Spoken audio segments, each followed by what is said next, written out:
Para todos mis estudiantes de 10.1 y también un saludo a los muchachos de 10.2 del grupo de desarrollo humano de la profe Cristina, les envío un cordial saludo.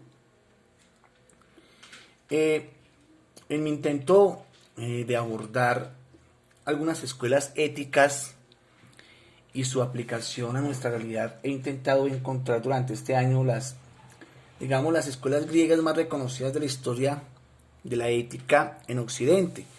Con los muchachos de 10.1 hemos trabajado algunas de las escuelas más importantes y también hemos abordado un poquito, aunque muy tangencialmente, a Kant, a Nietzsche, que son los temas que vamos a profundizar, y de una manera un poco más profunda cuando leímos el manifiesto comunista de Marx y Engels, una ética desde el marxismo. Aunque no hay una ética marxista desarrollada por estos personajes, digamos que se logra generar un discurso de una ética, a partir del concepto de la lucha de clases, que no vamos a desarrollar ahora en este momento. Entonces, digamos que ya superado eso, vamos a trabajar un poquito unas escuelas que son parte del mundo de la modernidad, ¿cierto? Pero para poder hablar de ese mundo moderno y posterior al moderno, el contemporáneo, pues es bueno abordar un poquito algo sobre ese concepto de la era moderna. La era moderna tiene a la razón como su símbolo más preciado. Recuerden que anterior a la era moderna, la historia de Occidente, la historia occidental, tenía dentro de las divisiones, digamos, de la historia a la Edad Media. Y en la Edad Media quien era el centro de atención era Dios. Luego viene el hombre con la era moderna, después del Renacimiento, y con el hombre la razón, que es de alguna manera el elemento fundamental del hombre, que lo diferencia de todos los demás seres vivos. En todo caso, la era moderna demostró al mundo lo nefasto de las otras formas de leer el mundo. Para el mundo moderno, solamente había una forma de leer el mundo. Y el resto de visiones del mundo eran cosmovisiones oscuras, míticas, que terminan convirtiendo en la principal víctima de la encumbrada diosa de la razón. Se le da la oportunidad a la razón de mostrarse. Dios y los dioses se pensionan.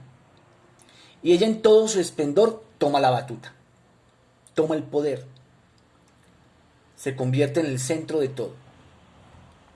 El único dogma válido era la adquisición del conocimiento a partir de la duda, la que muestra el mundo válido, de alguna manera, la que muestra el mundo exterior como válido, como objeto preciado para ser estudiado a profundidad.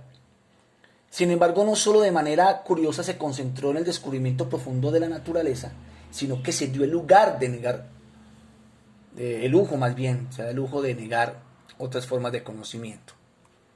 Una autoridad autoproclamada de manera soberbia y prepotente. Esa es la razón del mundo occidental, del mundo moderno. La ciencia moderna entonces no permite en sus terrenos nada de lo que ella considera digna de estudiar. Y es en esa época en que Immanuel Kant ve la luz. Kant nace en Königsberg.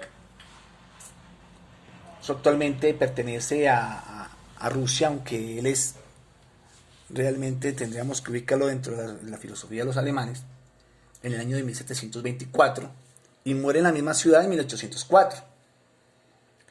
El mismo Kant es uno de los soportes de esa postura soberbia, ya que asume que, y voy a citar a Kant en la crítica de la razón pura, la metafísica es conocimiento especulativo de la razón, enteramente aislado, que se alza por encima de las enseñanzas de la experiencia, mediante meros conceptos, y donde por lo tanto la razón debe ser su propio discípulo, no ha tenido hasta ahora la fortuna de emprender la marcha segura de una ciencia. Niega entonces Kant a la metafísica como parte de la ciencia, porque no hay posibilidad de demostrar en el discurso que los conceptos metafísicos sean verdaderos, sean reales. También el mismo Kant considera que la ciencia debe ser totalmente dogmática, o sea, ser solamente demostrativa por principios a priori, o sea, que va de su causa hasta el efecto. Con lo anterior podemos entonces sintetizar algo. La era moderna es la era de la razón. La metafísica se expulsa del mundo de la razón, pues no se puede demostrar como ciencia. Y solo por medio de la experiencia se puede acceder al conocimiento. O dicho de otra manera, ningún conocimiento precede a la experiencia. Es una tajante negación de visiones no empiristas y es por medio de esas bases filosóficas que el mundo moderno sostiene sus principios de universalidad. Abordando ahora la ética kantiana, el formalismo kantiano hace una distinción entre ética heterónoma y autónoma. La heterónoma se da cuando se reduce lo moralmente bueno a otro tipo de bien, que es el que mueve la voluntad. En dicha ética no hay un bien específicamente moral, mientras que la ética autónoma se da cuando lo que mueve la voluntad es lo que establece la razón del sujeto como deber. Tengan en cuenta la palabra deber, que es fundamental en la ética de Kant. Es entonces necesario comprender que es el individuo quien establece por sí mismo sus normas morales, o sea, que utiliza la razón. Kant habla también de éticas materialistas. Las éticas heterónomas son éticas materialistas. Él las rechaza. Son dos las razones por las cuales Kant rechaza las éticas materiales. Más que materialistas, son materiales. Una, porque son heterónomas. Al individuo la voluntad la mueve un fin, un objetivo. Se mueve por un bien que ella no se ha dado a sí misma. Ejemplo, el placer, la voluntad de Dios, la felicidad, el éxito discursivo, entre otros, son el fin al que se desea acceder por ese tipo de ética. Un segundo aspecto lleva a Kant a demostrar que las éticas materiales son empíricas y estas, por supuesto, no es posible que aspiren a la universalidad, porque la experiencia tiene una connotación de subjetiva y particular. O sea, aunque hubiera dos personas acudiendo a un mismo fenómeno o acontecimiento, cada una de las dos tiene en su ser impresas sus propias experiencias del momento. No se cruzan estas de una persona a otra ni se mezclan. Cada individuo vive su propia experiencia frente al momento o frente al fenómeno que tiene ante sus ojos, ante su conciencia. Kant parte de preguntar qué es el deber, no el bien. Por eso les dije que pusieran mucho cuidado a esa palabra deber. La ética kantiana es una ética del deber, por lo que este filósofo logra descubrir en el terreno de la moral que no es a partir del bien de donde se deduce qué es deber, sino que el bien moral consiste en cumplir el deber. Una ética que busca determinar únicamente qué es lo correcto o el deber es conocida bajo el nombre de deontológica. No odontológica, pilas con eso, deontológica. De ontos y lógica, el tratado del deber, que es contraria a la ética teleológica, dentro de las cuales se circunscriben las éticas heterónomas, ¿cierto? Las éticas materiales, porque en la teleología es el tratado del fin, o sea, una ética teleológica, no teológica, no la vayan a confundir. Una ética teleológica establece un bien supremo, un fin, un ejemplo. La teoría ética eudemónica tiene un fin, la búsqueda de la felicidad, ¿cierto?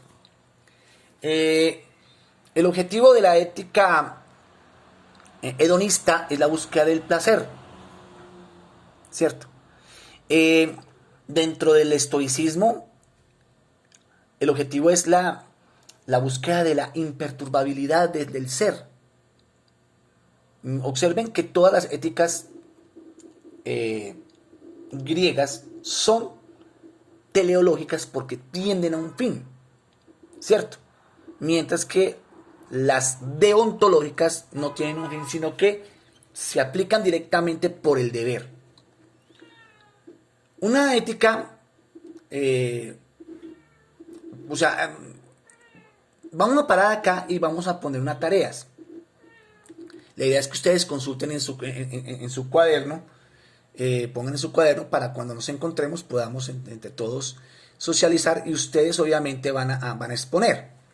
Aquí hay una primera tarea pues, para intentar comprender este tema hasta aquí, hasta este punto, porque todavía faltan algunas cosas. Cuando se decreta la cuarentena, se da una prohibición expresa de salir de la casa, exceptuando una serie de excepciones, que por supuesto no son pocas. ¿Cuál es la razón, una primera pregunta, por la que se ordena el decreto 090 del 19 de marzo, que envía a todos los colombianos a un aislamiento obligatorio? Para buscar la respuesta puede consultar ese decreto 090 del 19 de marzo, ¿cierto? Lo lees para que no haya ninguna duda en la respuesta, pues de ella depende el siguiente punto. Ya he logrado contestar la primera pregunta. Ahora bien, vas a escoger en las siguientes caracterizaciones de la ética cuál de ellas se pueden aplicar al decreto y explica la razón por la cual. Primero, el decreto se enmarca dentro de concepciones éticas materiales o heterónomas. ¿Sí o no? ¿Y por qué? B. El decreto sienta sus bases en la ética autónoma. ¿Sí? ¿No? ¿Y por qué?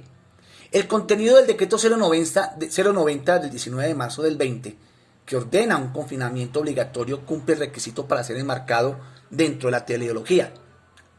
¿Sí? ¿No? ¿Y por qué? Cuando la alcaldesa de Bogotá, Claudia López, se opone a levantar la cuarentena, lo hace porque considera que es lo correcto y es un deber mantener dicha orden. Las órdenes se cumplen y punto. ¿Sí? ¿No? ¿Y por qué? Otro punto. El mundo moderno de la ciencia comete un atropello cuando se critica a Donald Trump, presidente estadounidense, por el hecho de invitar a inyectar luz y desinfectantes en los cuerpos para eliminar el coronavirus. Quiero citar textualmente al presidente Trump, abro comillas. Lo que veo es que el desinfectante que mata el virus en un minuto, igual hay una manera de hacer algo así inyectándolo dentro como una limpieza, porque ves que va a los pulmones y sería interesante probarlo. Habrá que usar médicos para eso, pero a mí me parece interesante. Cierro comillas.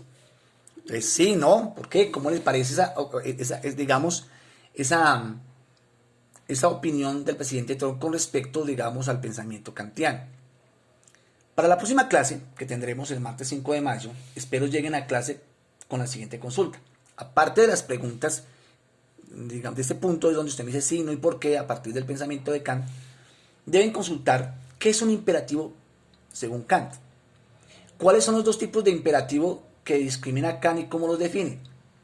Y escriba ejemplos de cada imperativo. Luego van a consultar y definir las formulaciones del imperativo categórico. Luego consulten Kant en qué consiste la bondad moral. Consulta los tres tipos de acción ante el deber.